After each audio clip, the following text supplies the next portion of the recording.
Hi, today I'm going to read the poem of Eliot. Morning at the window. They are eating breakfast plates in basement kitchens, and along the trampled edges of the street, I am aware of the damsels of housemaids, sprouting despondently at area gate. The brown waves of folks toss up to me, twisted face from the bottom of the street, and a tear from a passerby with motley skirts, and animal smells that hovered in the air, and vanished along the level of the roof. The Boston Evening Transcript. The readers of the Boston Evening Transcript swept in the blind like a field of ripe corn. When evening quickens faintly in the street, weakening the appetite of life in some, and to others bringing the Boston Evening Transcript, I mount the step and ring the bell, turning, where really, as some would turn to non-goodbye to Rochefoucauld. If the street were time and he had the end of the street.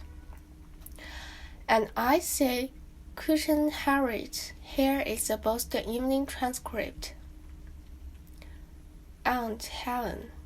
Miss Helen Slingsby was my maiden aunt, and lived in a small house near a fashionable square, cared for by servants to the number of 4. Now, when she died, there was silence in heaven and silence at her end of the street. The shutters were drawn, and the undertaker wiped his feet. He was aware that this sort of thing had occurred before.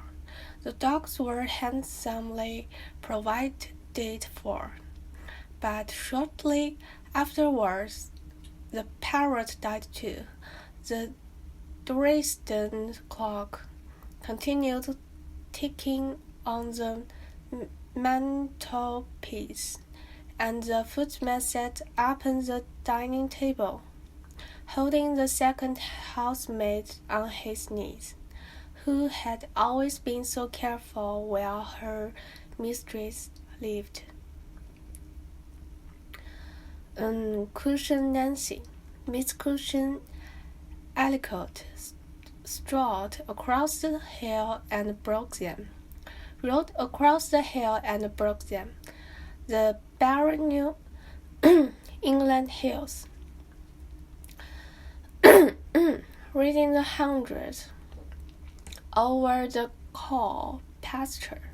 Miss Nancy Ellicott smoked and danced all the modern dances, and her aunts were not quite sure how they felt about it, but they knew that it was modern.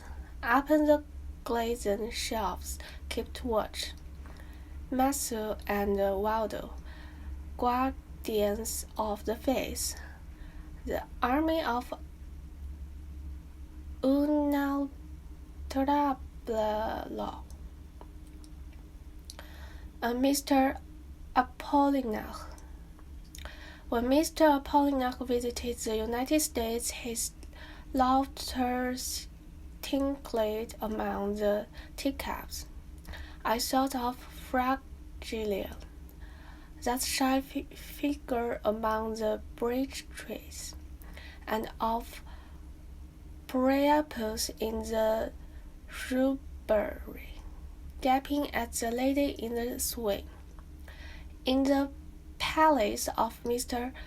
Flaccus, and at Professor Channing Cheetah's, he laughed like an irresponsible foetus. His laughter was submarine and profound, like the old man of